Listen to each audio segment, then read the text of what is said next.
O que é a luz? Essa, durante muitos anos, décadas, séculos inclusive, foi uma das grandes perguntas que a ciência tentou responder.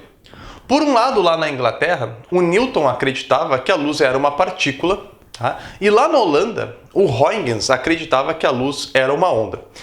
E durante muito tempo, essas foram as duas teorias, as duas hipóteses que concorreram. A luz é partícula, a luz é onda. Até que em 1801, um cara chamado Thomas Young, ele realiza uma experiência que é muito importante na história da ciência, que é a experiência da dupla fenda, que a gente vai estudar mais adiante aqui no nosso curso, tá? E nessa experiência, ele comprova que a luz é uma onda. Ele consegue, com a sua experiência, como é que funcionou a experiência, qual foi a montagem da experiência e como ele chegou nesse resultado, a gente vai ver, como eu já falei, mais pra frente ainda aqui nesse nosso curso sobre ondas. Então, nessa sua experiência, o Thomas Young sacramenta: a luz é uma onda. Inclusive, ele consegue até calcular o comprimento de onda das cores, etc. Tá? Então, parecia que o Thomas Young tinha resolvido a questão: a luz é onda.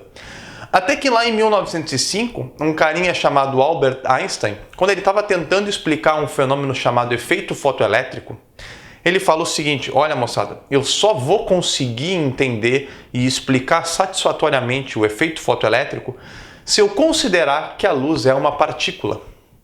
Essa partícula, inclusive, ele chamou de fóton. Hoje, a partícula de luz a gente conhece até hoje com o nome que o Einstein deu, que é o fóton. Tá? Então, o resultado do Einstein, tá? Ele reacendeu o debate. A luz é onda ou a luz é partícula? Quando parecia que estava encerrado, veio o Einstein e bota lenha na fogueira de novo. Hoje, o que é aceito é que a luz é os dois, tá? Ela tem o comportamento de onda em algumas situações, ela tem o comportamento de partícula em outras situações. Essa característica da luz, por mais estranha que nos pareça, mas a gente precisa aceitar, essa característica da luz a gente chama de dualidade onda-partícula, porque ela tem esse comportamento duplo, né? Comportamento de onda em algumas situações, comportamento de partícula em outras situações. Fica então sacramentado que a luz tem o comportamento dualístico, como se fala, tá? Essa dupla face, esse duplo caráter da luz ficou conhecido como dualidade onda-partícula. Como aqui a gente está estudando ondas, né? A gente está no conteúdo de ondulatória, o que vai nos interessar daqui para frente é a parte do comportamento da luz como onda e todas as decorrências desse comportamento. O comportamento de luz como partícula a gente vai entender lá no efeito fotoelétrico e demais situações da física moderna, tá? Daqui para frente a gente fala então só de luz como onda. E aí vem a pergunta: que tipo de onda é a luz? A partir de 1845, com o trabalho de vários cientistas, de vários físicos, entre eles os mais importantes, o Michael Faraday, o James Clerk Maxwell e o Heinrich Hertz, se descobre, se estabelece, se define que a luz é uma onda eletromagnética. Tá? A gente já no início do nosso curso de ondas, a gente já tinha classificado as ondas entre ondas mecânicas e ondas eletromagnéticas. Eu até já tinha citado que a luz é uma onda eletromagnética e agora a gente vai aprofundar esse conceito. O que é uma onda eletromagnética? Basicamente, uma onda eletromagnética ela é composta por um campo elétrico e por um campo magnético. Esses campos estão oscilando, eles estão vibrando, tá? A gente ainda não sabe, se tu não sabe ainda o que é campo elétrico, o que é campo magnético, não tem problema, a gente não vai aprofundar a ideia de campo aqui. Só o que tu precisa saber por enquanto é que a luz ela é formada por uma oscilação de campo elétrico e por uma oscilação de campo magnético, ou seja, assume valores máximos e mínimos num certo intervalo de tempo, com uma certa frequência, tá bom? Outra coisa que é importante saber sobre a estrutura da onda eletromagnética é que essas oscilações de campo elétrico e de campo magnético são sempre perpendiculares entre si. Então quer dizer o seguinte: se eu tenho o campo elétrico vibrando para cima e para baixo, tá, na direção vertical, eu vou ter o campo magnético vibrando para frente e para trás, por exemplo, na direção horizontal. Então eu tenho o campo elétrico vibrando numa direção e perpendicular a essa direção eu tenho o campo magnético oscilando, tá? Então, a oscilação de campo elétrico e de campo magnético sempre formam um ângulo de 90 graus entre si.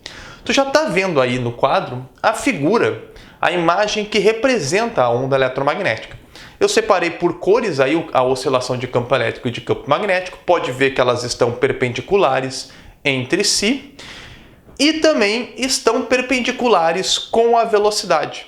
Então, tu tem três direções aí. Tu tem a direção de vibração do campo elétrico.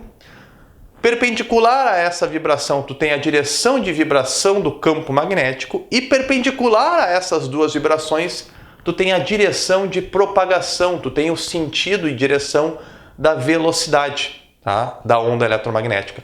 A onda eletromagnética se propaga numa direção, vibra no campo elétrico numa segunda direção e vibra no campo elétrico numa terceira dimensão. Então, todas essas direções estão formando ângulo de 90 graus entre si. O campo elétrico perpendicular ao campo magnético, perpendicular à velocidade. E tu pode ver que como a oscilação vai estar sempre perpendicular à propagação, isso é uma característica de onda transversal. As ondas eletromagnéticas e a luz, portanto, são sempre ondas transversais. Lembra que a gente já tinha falado isso lá na nossa primeira aula sobre ondulatória? Pois é, aqui está entendido. Aqui a gente explica por que só existe onda eletromagnética transversal. Porque as vibrações de campo elétrico e de campo magnético são sempre perpendiculares à propagação. Isso é uma onda transversal. Uma outra característica importante da luz e de todas as ondas eletromagnéticas, na verdade, é a velocidade de propagação. Como qualquer onda, a velocidade de propagação depende do meio. Mas existe um meio que tu sempre vai precisar saber o valor de propagação, que é o meio mais utilizado nas questões, o meio mais cobrado, que é o vácuo.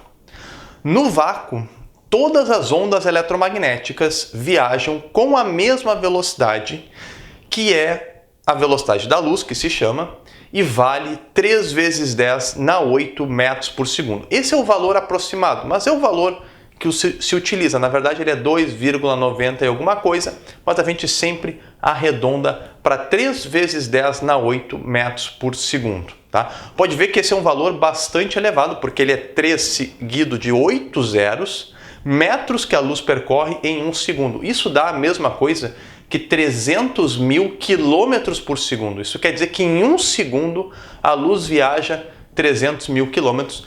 É a velocidade máxima possível no nosso universo. Nada viaja mais rápido do que a luz no vácuo. Tá? Isso foi o Einstein que provou lá quando ele publicou a teoria da relatividade. A gente vai aprofundar esse conceito quando estudar a relatividade na física moderna.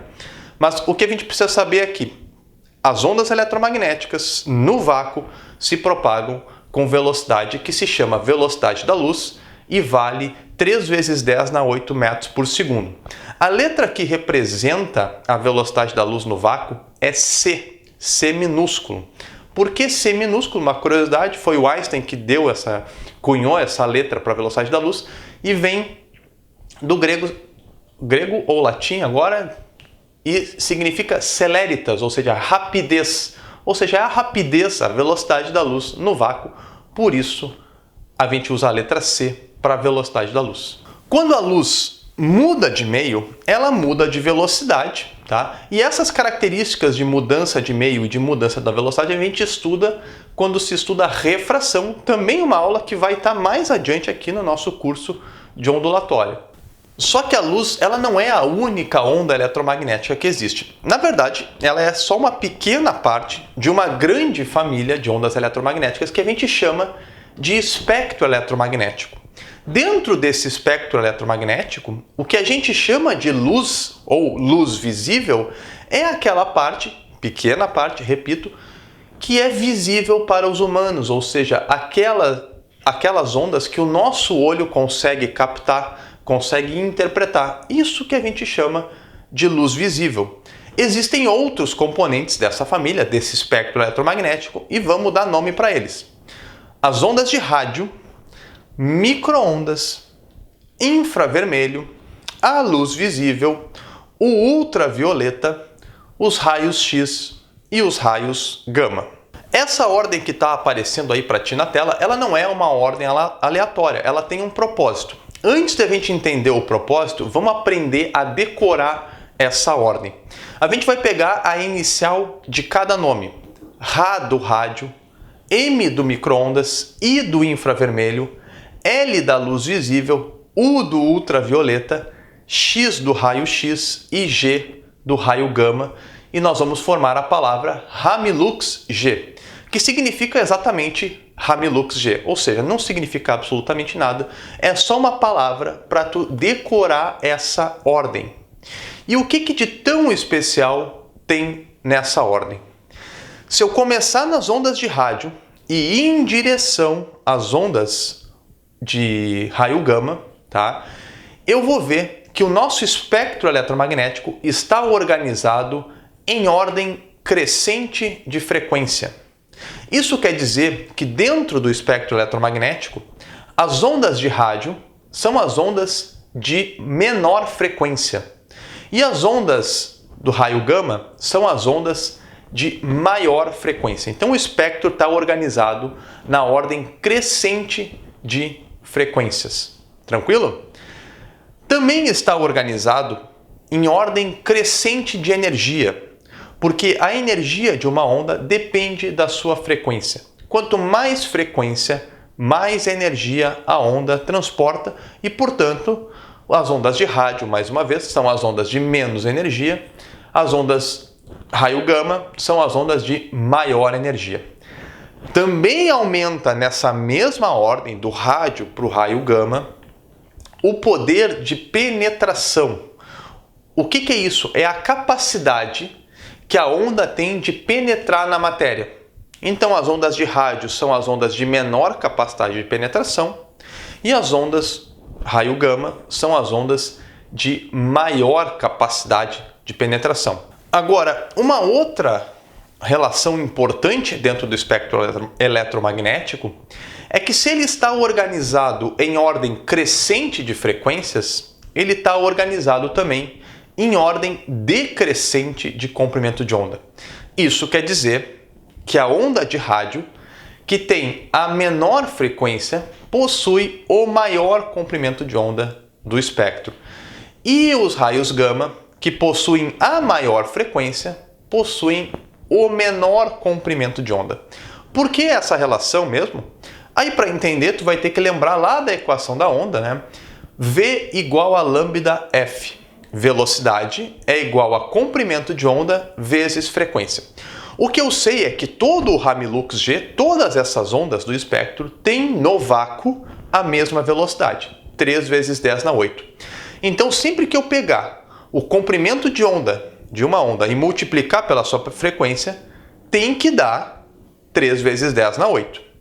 E aí, conforme eu vou aumentando a frequência na equação, eu percebo que para o resultado ser sempre o mesmo, eu vou ter que ir diminuindo o comprimento de onda. Então, quando a velocidade é constante, eu aumento a frequência, eu diminuo o comprimento de onda. Por isso que as ondas de maior frequência têm menor comprimento de onda, no caso, os raios gama, e por isso que as ondas de menor frequência têm maior comprimento de onda, no caso, as ondas de rádio. Vamos passar agora por cada uma dessas ondas do espectro eletromagnético e falar sobre algumas características. Como eu já falei, o que difere cada uma delas é basicamente frequência e comprimento de onda. Começando pelas ondas de rádio, que tem as maiores frequências. Tudo que é menor do que 10 na 8, 10 elevado na 8 Hz, é considerado ondas de rádio.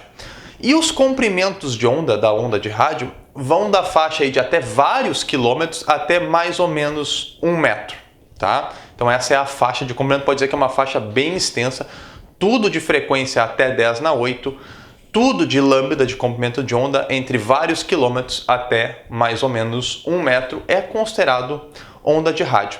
As ondas de rádio que são usadas nas comunicações, rádio AM, rádio FM e também televisão. As ondas de TV também são ondas de rádio.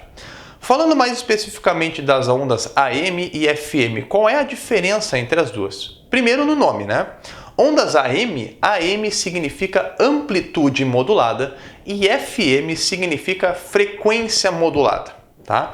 As ondas AM são chamadas de ondas longas, porque dentro das ondas de rádio, elas são as ondas de menor frequência e, portanto, maior comprimento de onda. Só para vocês terem uma ideia, a faixa de frequência dos AM está mais ou menos aí pelos 10 na 3 Hz. Só pegando um exemplo aqui do Rio Grande do Sul, né? Uma das rádios mais famosas é a Gaúcha, que aqui no Rio Grande do Sul é transmitida na frequência dos 600 kHz. Isso significa 600 vezes 10 na 3 ou 600 mil Hz de frequência. Tá? Já as ondas FM, tá, são chamadas de ondas curtas porque dentro das ondas de rádio elas são as ondas de maior frequência.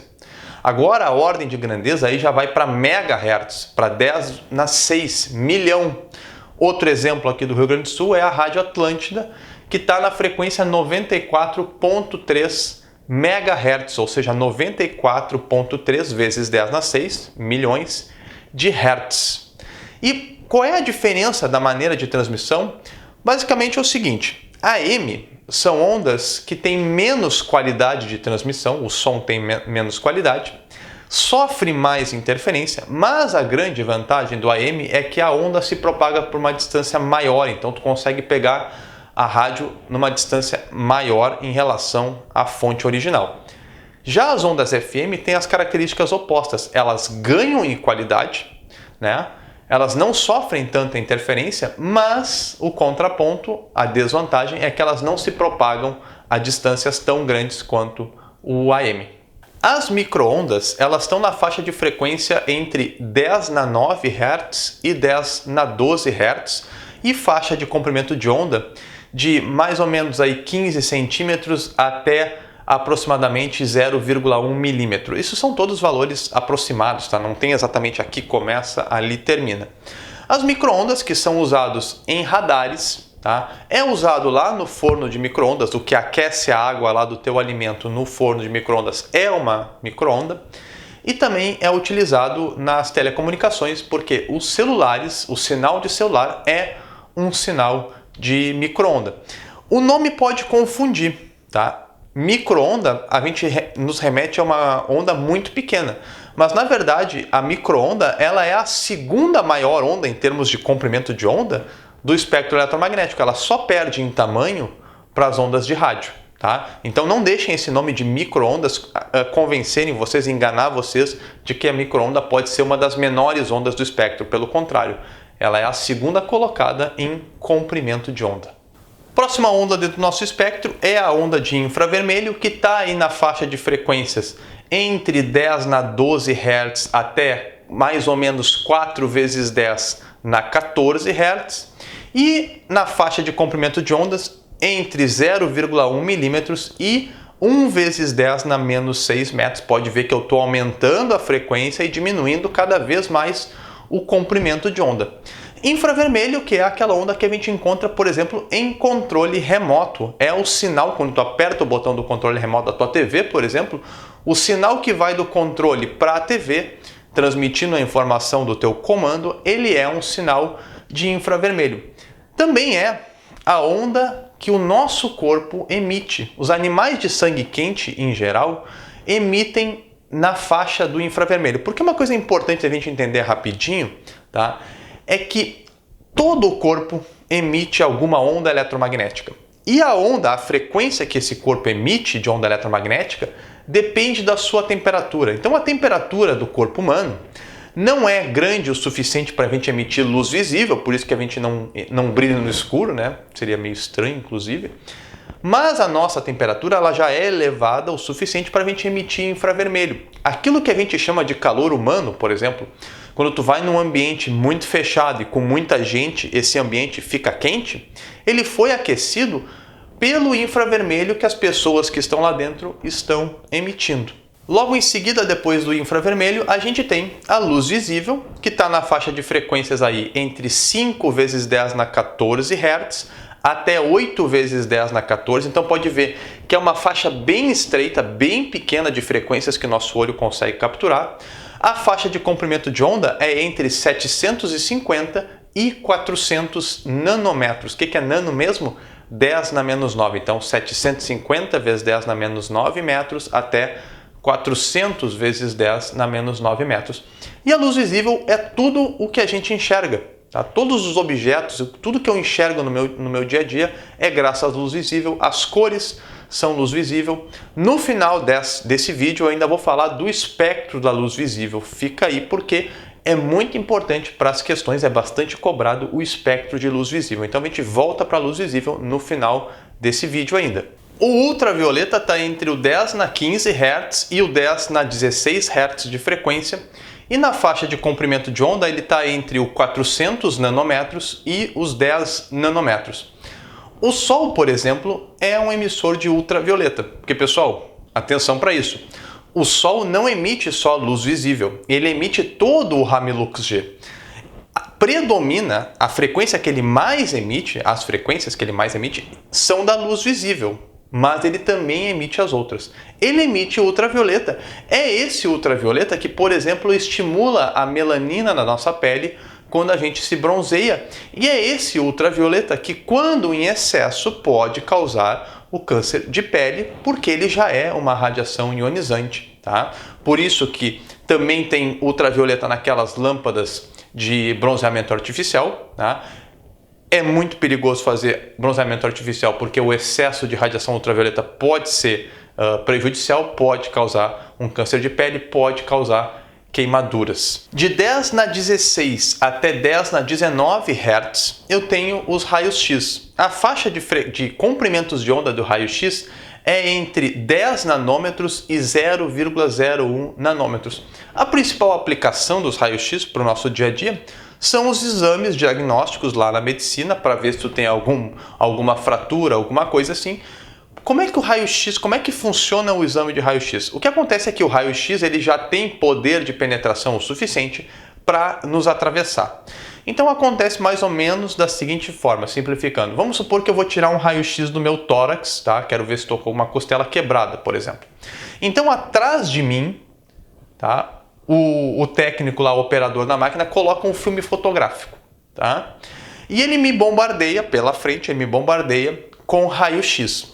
O que acontece é que, como o meu corpo tem diferentes tecidos mais densos, o osso, por exemplo, por onde é mais difícil atravessar o raio-x, tecido menos densos, como os meus órgãos, onde o raio-x atravessa com mais facilidade, vai chegar lá atrás no filme fotográfico diferentes quantidades de raio-x em cada parte. O raio-x que encontrou meu osso, tá, teve mais dificuldade para atravessar, então lá no filme vai chegar menos raio-x.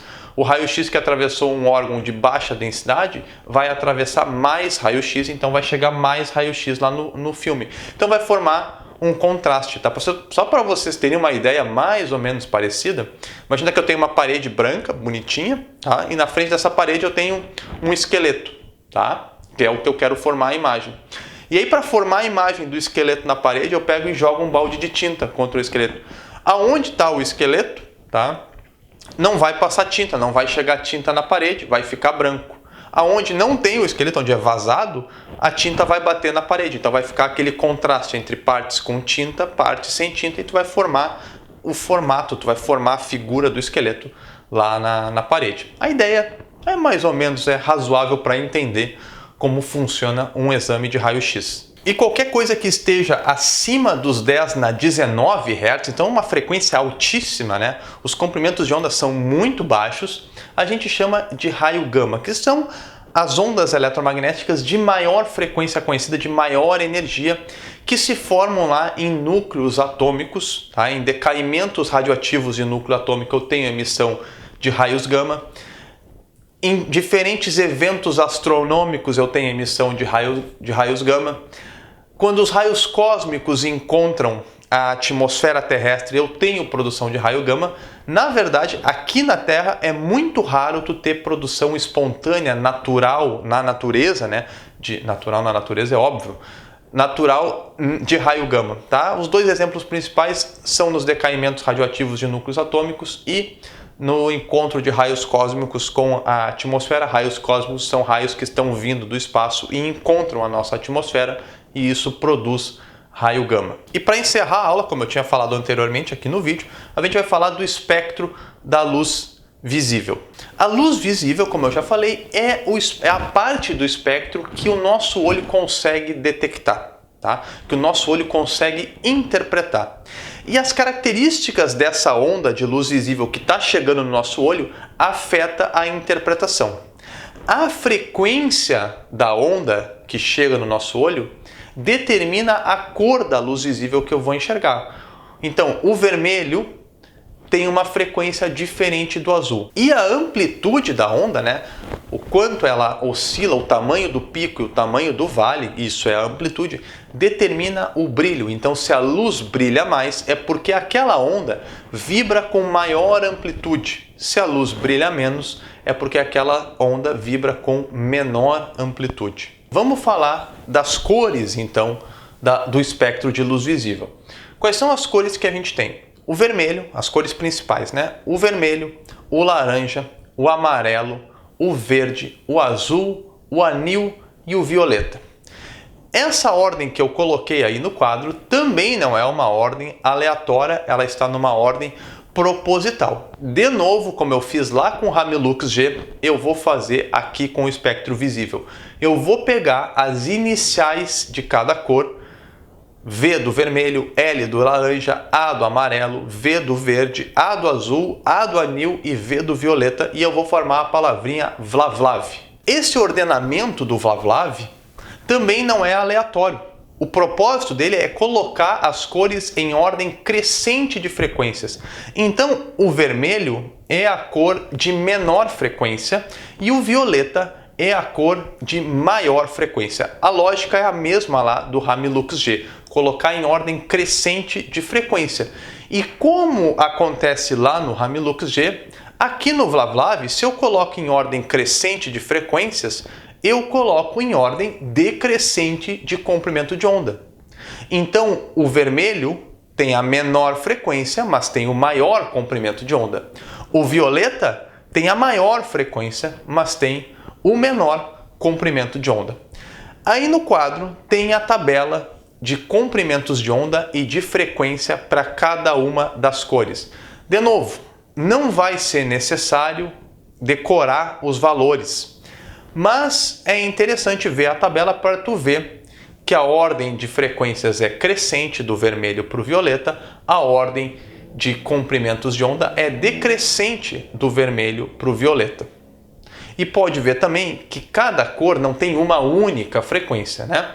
Eu tenho uma faixa de frequências para uma cor. Cada cor está entre uma e outra frequência. Nessa faixa aí, tá? Tu tem as tonalidades, tu tem os tons vermelho indo para os tons alaranjados, indo para os tons amarelados e assim por diante.